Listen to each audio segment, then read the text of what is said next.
Donc maintenant je vais relier le panneau à mon tube. Le problème c'est que le tube, à terme, je vais y appliquer un modificateur qui s'appelle courbure et je vais pouvoir gérer la courbure du tube.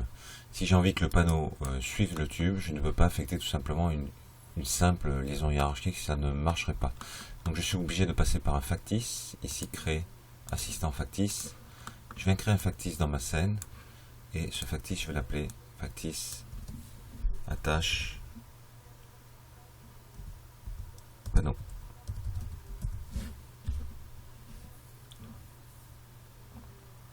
Alors, factice attache panneau, et ici en fait c'est attachement, bon je vais le mettre en entier, mais bon après factice attachement panneau, d'accord.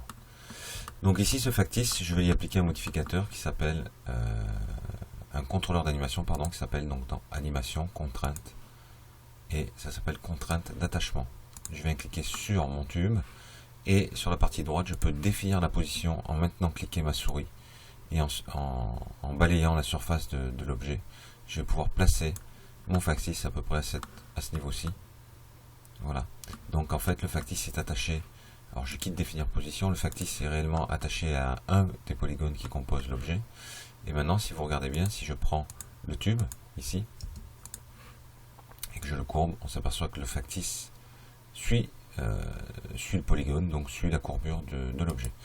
Donc ce qui reste à faire maintenant, c'est tout simplement de faire une simple liaison hiérarchique entre le panneau, donc l'enfant vers le parent, donc le panneau est l'enfant du factice. Et maintenant si je courbe mon tube, j'ai bien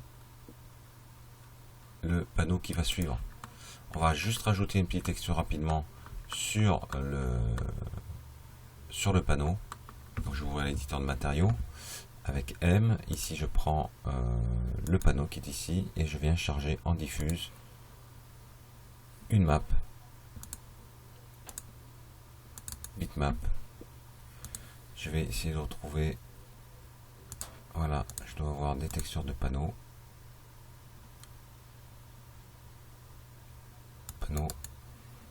et là je vais choisir le panneau parmi ceux-ci, donc si possible qui est la forme d'un cercle, d'un disque. Allez, je vais prendre celui-ci. Je vais prendre celui-ci, ouvrir,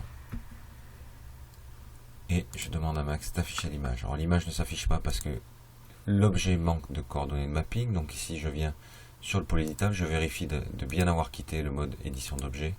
Je vais chercher mapping UVW, donc il se trouve par ici, et voilà, on a bien le panneau qui apparaît. Le mode sous-objet du mapping UVW permet vraiment de travailler sur le gizmo représentant l'application de la texture, et on peut vraiment le faire pivoter ou le déplacer sur l'objet. Voilà le panneau, la texture est correctement appliquée. Je peux quitter, sauvegarder ma scène.